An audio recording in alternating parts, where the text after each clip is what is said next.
Hello and welcome to the final episode of the I Am a Christian podcast for the year 2021. I want to take this time to thank everyone who's been part of this, and it has not been a straightforward journey. In April this year, this podcast started, and it's been an interesting time since when it started. Now, I've had to go through so many different learning curves. I've had to learn some new things. There are certain things that, I'm still working out, but it's been brilliant. It's absolutely brilliant. I want to thank everybody who's been part of this, everyone who's come on the podcast as guests, everyone who's tuned in, to listen to every episode that's come out. Those of you who've sent me comments, sent me suggestions, criticisms, things I could do differently. Those of you who've been there to advise me, I really want to thank all of you. Now, like I said, when I started, there was still a lot that I needed to learn. There's still a lot that I need to learn now, but slowly, we're getting there. And it's been a very interesting journey so far. There are times when I had to take a break from it all because it did feel overwhelming at some point, and I needed to balance things. But all of you stuck with me. You've stayed, and you've, been part of the journey all through. So I really want to thank all of you. I want to thank God for the opportunity. I want to thank you for inspiration and strength. I want to thank my family, for being here, supporting me all through. And just going through the ups and downs with me. I want to thank my pastor. He's been a really big support. And again, all of you listeners, the guests who've come on the show. Now, I remember when I started this podcast, I did say that the plan would be, the aim of the podcast would be to look at social issues from a Christian point of view. And so far, I haven't really done that as much as I would have wanted to. Now, one of the reasons for that is because it's just getting a feel of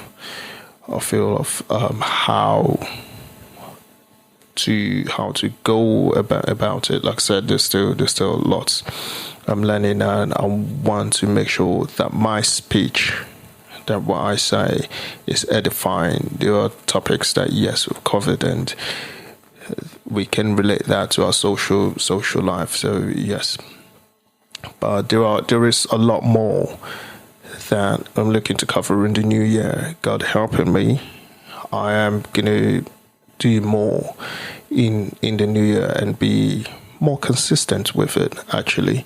And yes, so there is that. But once again, I really want to thank all of you. There is no way would have continued this without all your support, all your love, your prayers. I really want to thank every one of you. Yes, that being said, just to round up the podcast for the year 2021, there is something I would like to share. I would like to share with you, and that is something that I've had to learn through this year, and that is something from the book of Exodus chapter 3. Now, in Exodus chapter 3, God said to Moses, I am that I am. That was the name God gave to Moses when Moses was going to go. He was going to send Moses to Egypt to deliver his people from bondage. Now, before Exodus chapter 3, I just want to take us back a little bit, and then we'll understand why that name, I am, why it's very important, and the lessons I've been learning throughout this year. And hopefully it would be something that would actually help someone, maybe, in the last bits of this year or going forward, because this is something that, yes, it can actually help you going forward into the new year and, yes, years to come. Okay, so in Exodus 3, from verse 14, God said unto Moses, I am that I am.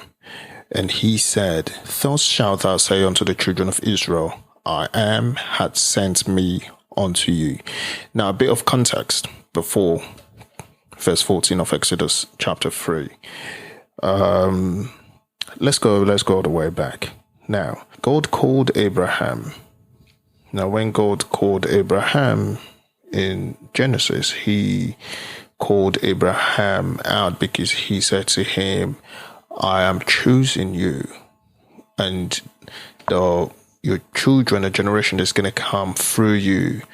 I'm choosing you to be my people because there is something I want to do through your lineage. There is a plan, there is a purpose.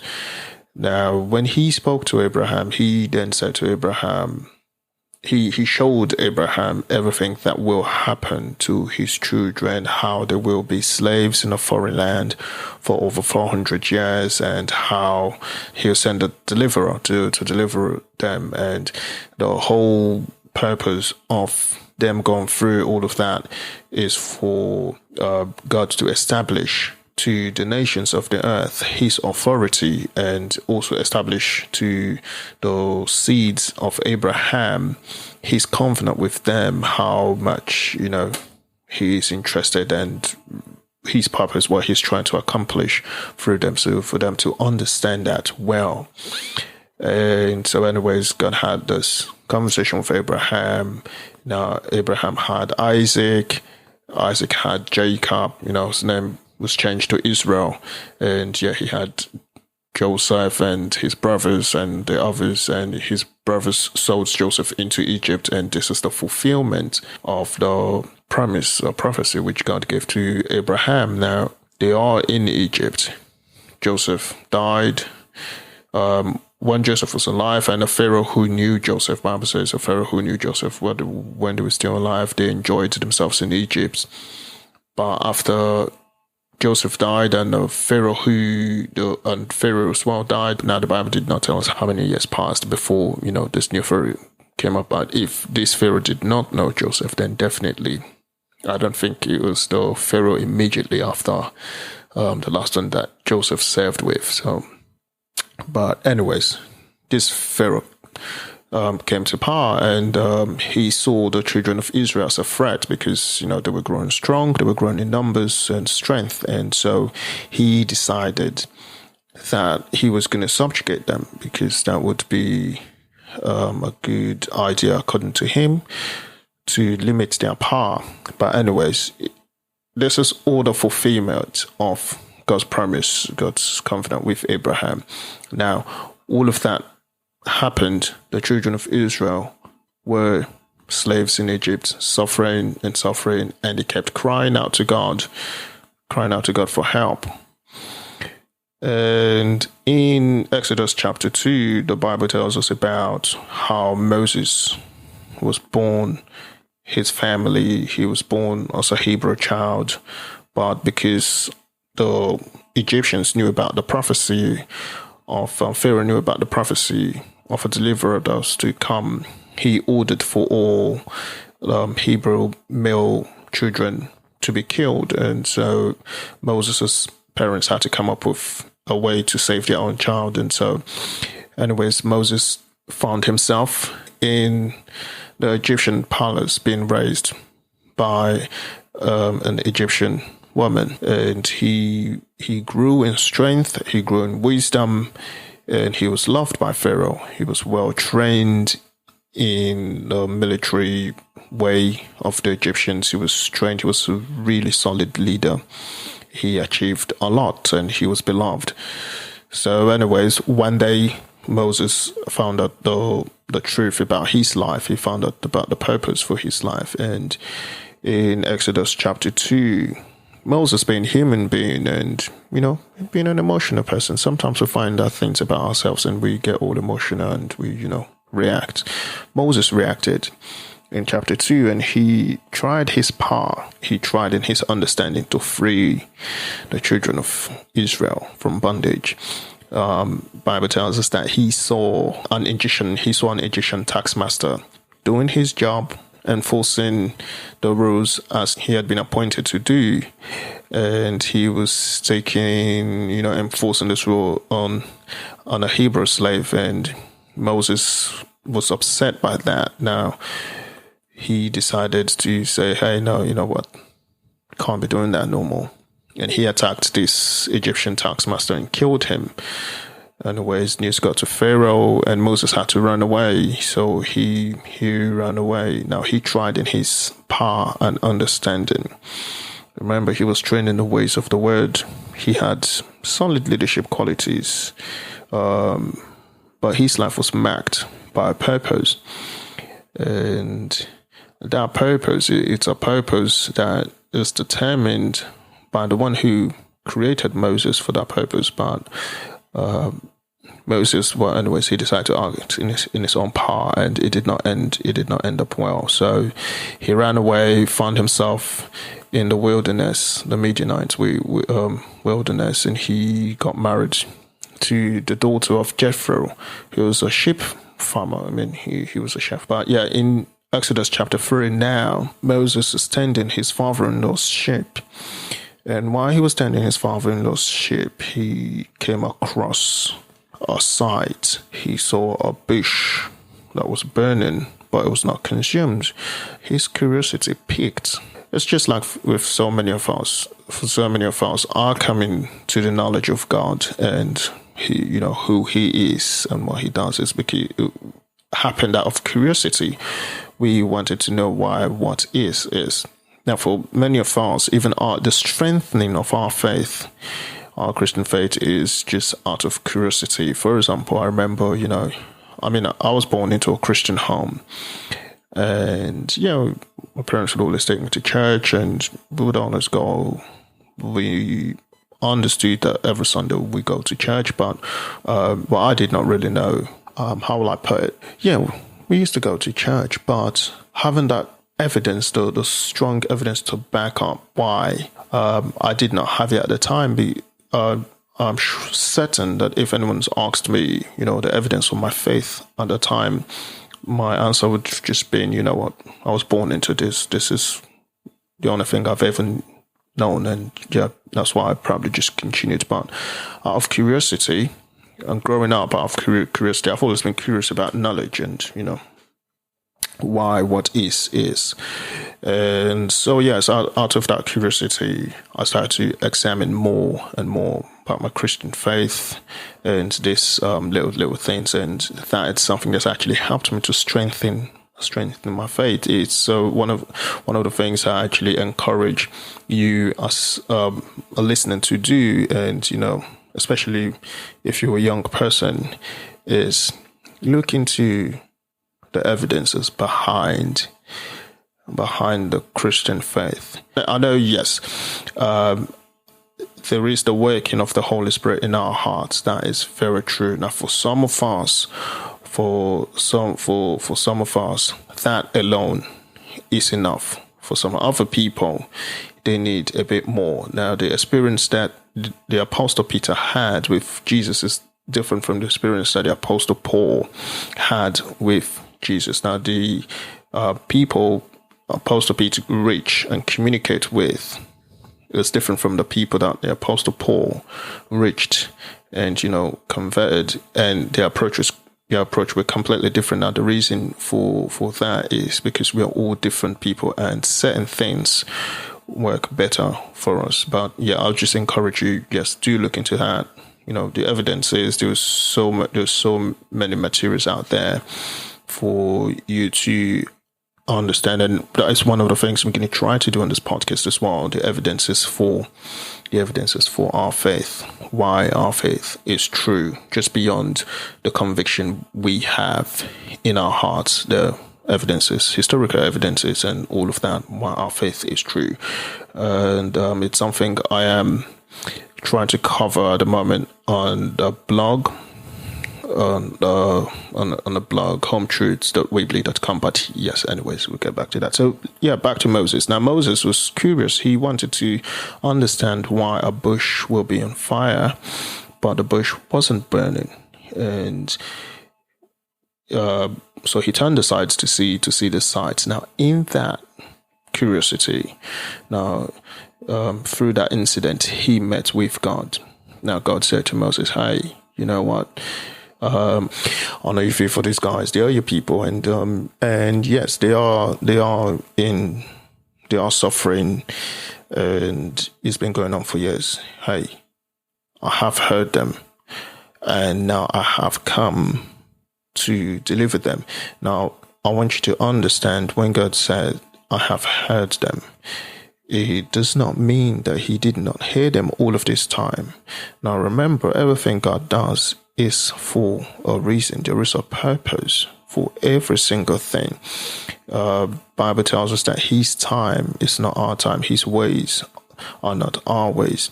So not until the time he has set for a thing to come to pass comes, there is no nothing changes. So when he said, I have heard them, basically what he was saying to Moses is, hey, the time that I spoke to your ancestor Abraham about is here. So yes, I have heard them. Now is the time to get things done. And so Moses, you're the guy. I mean, that's the reason you were sent to the world in the first place. You are the guy. I know you tried to do it your way. Yes, well done, but no. Now is the time. We're going to do it my way. And so he said to Moses, I'm sending you. Now, Moses, like so many of us, want things to be done, but like so many of us, do not want to be the one that will be used to get things done. You know how many times we've said, think about how many times you've said, oh, I wish someone would do something about that. I wish someone would do something about that. Or there's so many people suffering, homeless people. There's so many people suffering. I wish someone would do something about that. Someone would, just help them. But we never think about, why don't I be the one that God will use to help these people? We never think about that. For some reason, I don't know why, but yeah, we never do. And so Moses was just like any one of us. I know some people would read this passage in Exodus chapter 3 and go like, oh, but Moses, why are you giving all this many excuses? It's what we all do. We all give excuses. So Moses gave an excuse. God answered him, showed him all the signs, and gave him all the signs, to show that, yes, he truly has been sent by God. And then Moses came up with another one. Hey, now, when I go to these guys, you are sending me to the children of Israel, and say unto them, the God of your fathers had sent me unto you. What if they ask me, what is the name of this God who you said have sent you to us? What will I tell them? And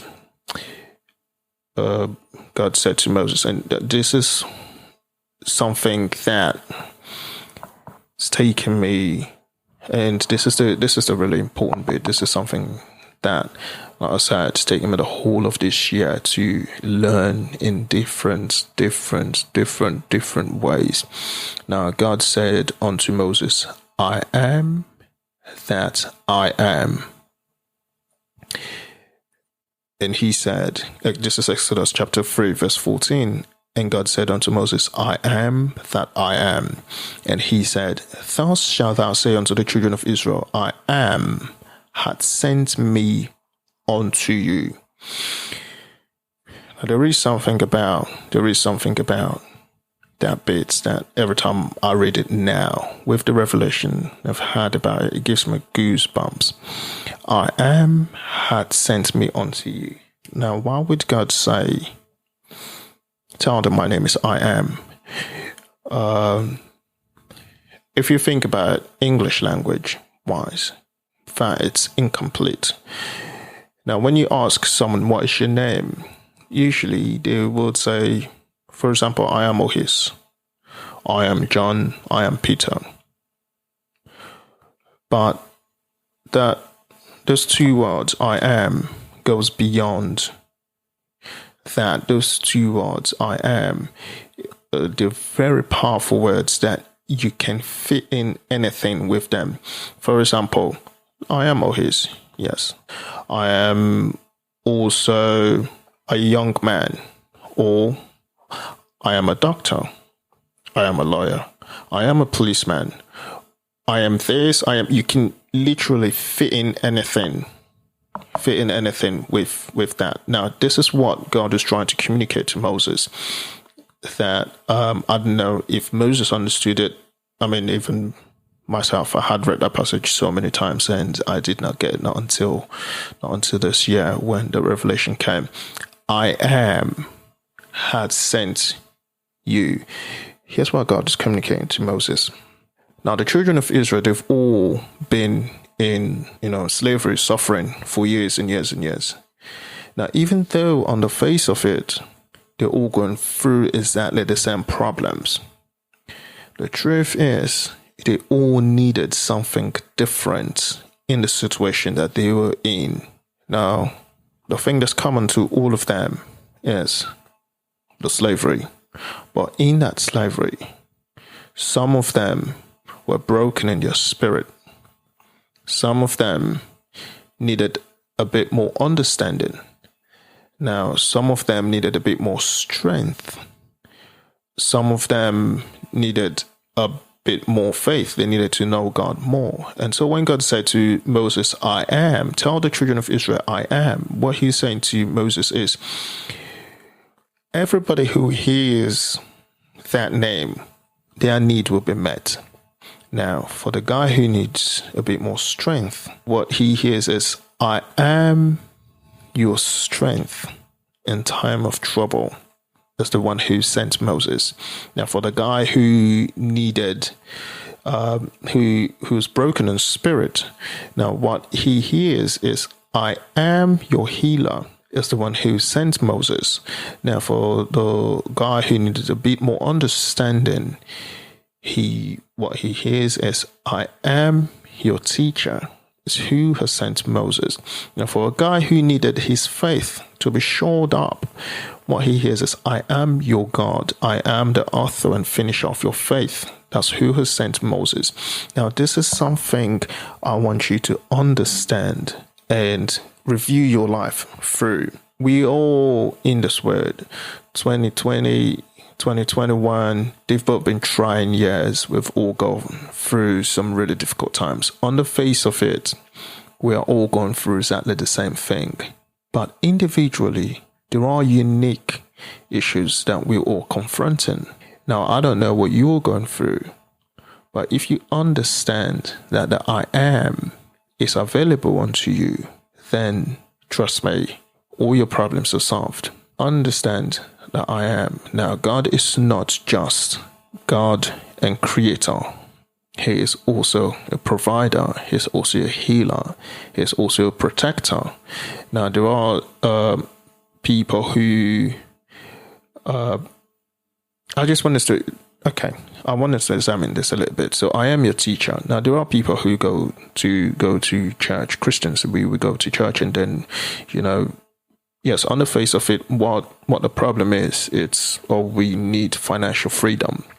And so we go to church and we start to pray, oh God, please bless me financially. And God is looking at you and saying, hey, you know what, dude, you have not matured enough yet to handle the sort of financial freedom that you are praying for. What you really need is, I am the teacher at that moment to help you grow and mature. So whilst you're praying, oh God, please bless me, you'll probably be hearing messages, whether the Lord ministers to you through your dreams or, through your pastor or, one way or the other. You would always hear messages going, trying to teach you how to grow to be mature say in how to handle finances properly, or how to not see yourself or value, how to not see yourself or value yourself through the lens of what you own or what you don't own. Now, this is God revealing Himself to you. I am your teacher to help you grow. So these are the little things. These are the little things that it is important for us to learn. So this is something that I have been learning over the course of this year. Like, yes, we're all going through tough times, but if you understand that I am, He is there to be with you. So now I am the deliverer. He is the one who can and will deliver all of us out of everything that we are currently going through. And I am the healer. He can heal everyone who's broken one way or the other, because of everything. But beyond that, it's very important that we personalize God. Now, Christianity, and this is something I have tried to explain, in all my writings and in this podcast as well. Christianity is not a religious thing. It's not a religious activity where, yes, we all come and we repeat the same rituals and all of that. That is not what Christianity is. Now, if that is what Christianity is to you, I am afraid there is you have to change that, because that is not Christianity at all. What Christianity truly is a relationship. It's a relationship that was instigated by the Father through the Son, and it's a relationship that's maintained by the Holy Spirit. Now, I want you to imagine this from a physical point perspective. The relationship I have with my parents is different from the relationship I have with my friends. It's different from the relationship I have with my colleagues. Something that happens with that, the way that works is the way I will relate with my colleagues is different from the way I'd relate with my parents, is different from the way I'd relate with my friends. Now, it's the one me relating with different people, but it's all about relationship, and our relationships are unique. I do not expect my colleagues to to have exactly the same type of relationship with me as I have with my parents. That it's not realistic. These are completely different people, and it just won't work. Now, but what can happen is, if I understand and appreciate the unique relationship I have with my colleagues, for example, and the unique relationship I have with my parents, I can have full, well-rounded, robust relationships with these people and still live very, very good. So it is something that I would like for us to understand Christianity from. God is God. Now, the relationship God has with me is different from the relationship He has with you.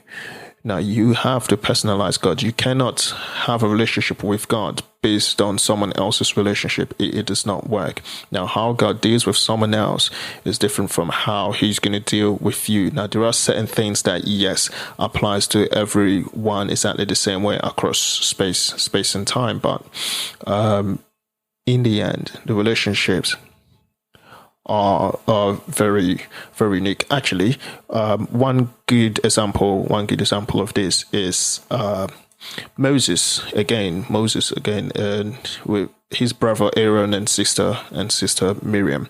Now, when the children of Israel came out of Egypt, and God worked His miracles through Moses.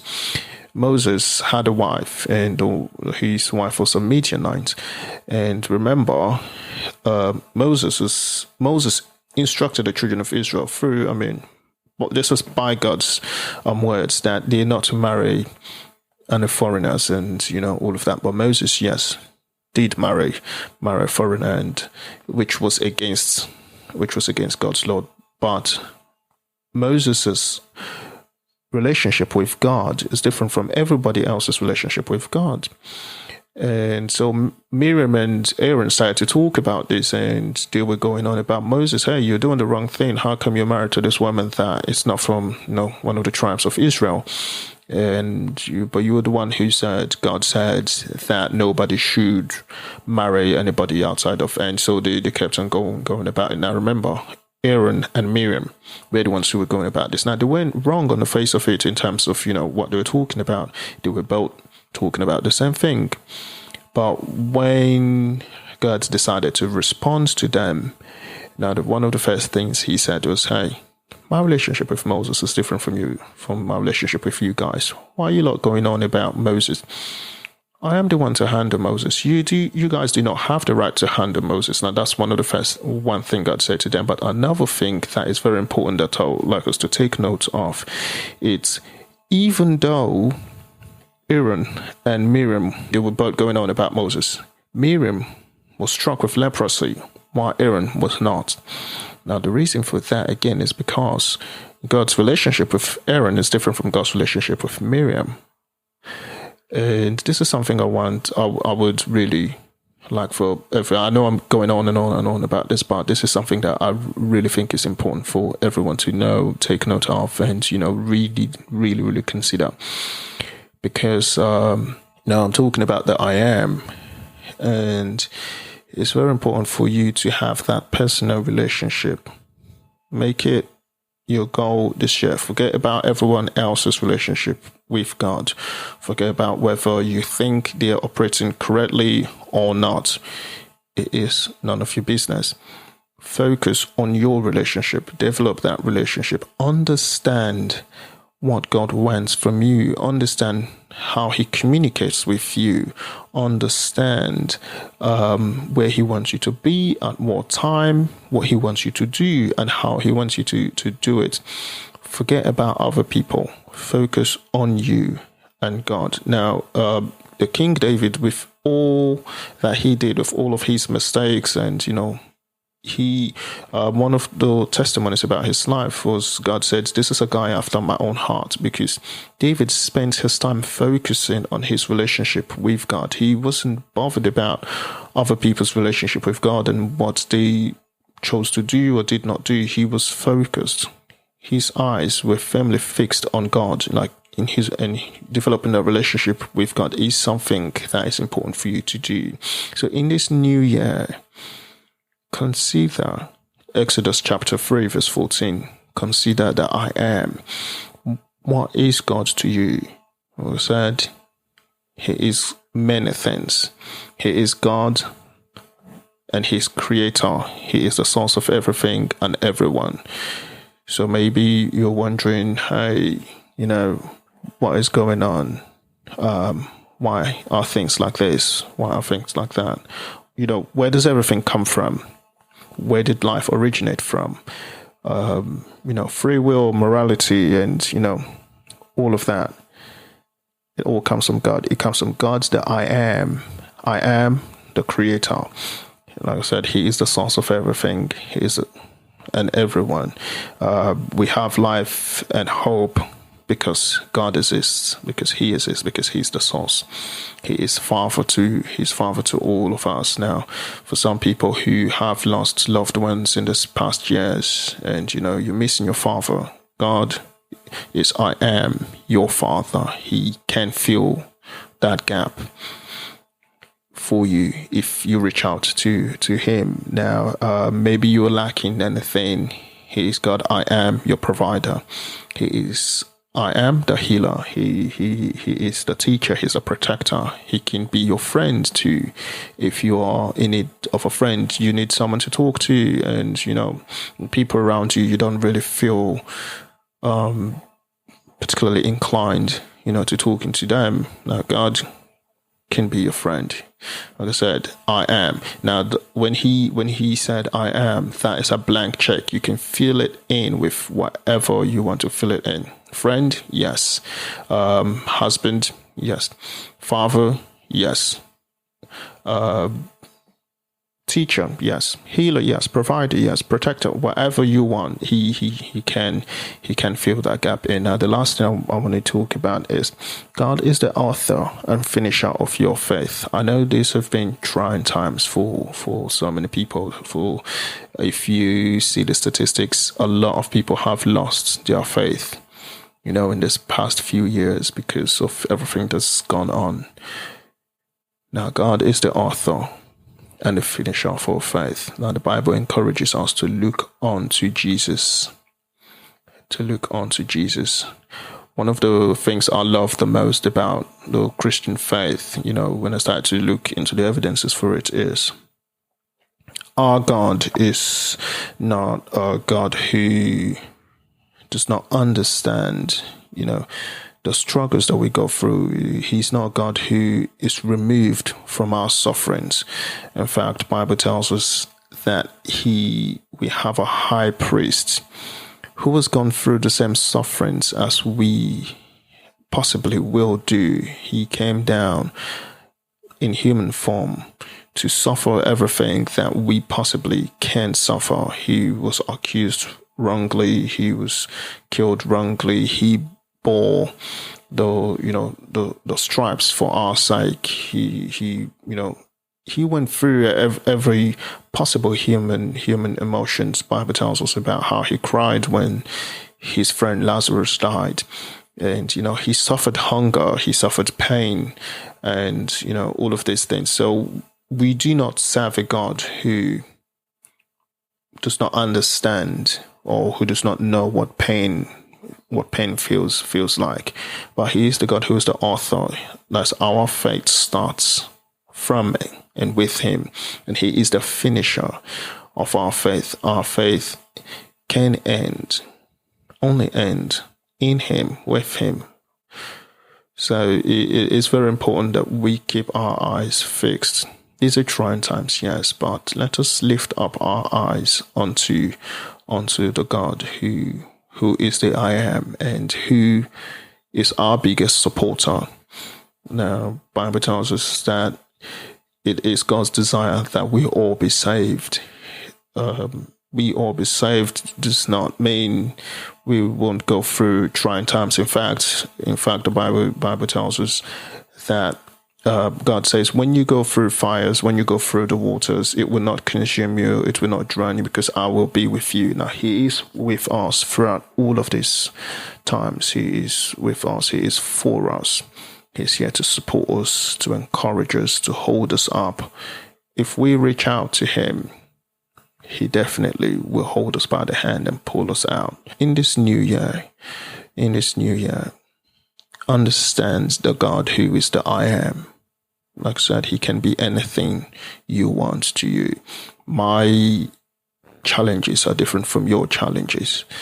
And who God is to me is different from who God is to you. Personalize God. Let him have a solid relationship with you. And hey, believe me, everything will work out just beautifully. And this is something that I think is very important, because he said his thoughts towards us are thoughts of good and not of evil. He is willing to bring us to an expected end. Hey, God's expectations for you, they are good expectations. And trust me, no one, no power, no man, no woman, no pandemic, no trying times can cut off those expectations. The only person who can is you, if you decide to walk away. But please, I beg you in the name of God, do not walk away. Do not walk away. Instead, work out your relationship with him, and you will do just fine. So I want to wish you all the best for the new year, and I want to thank you once again for being part of this journey with me. Thank you for your patience. Now, I'm still learning the ropes. I'm still slowly getting things, especially on the production side of things. I'm still slowly just getting things done, and God helping me. I am going to get better at this, and yeah, we're going to talk some more one of the things I'm looking to do at some point, it's have a live session where, I can talk to everyone, interact with everyone, take questions, hear comments, and live and everything. And we are getting there. We are getting there. So thank you once again. Thank you so very much. And by God's grace, I will see you in the new year. You have been listening to the I Am a Christian podcast. I am Ohis.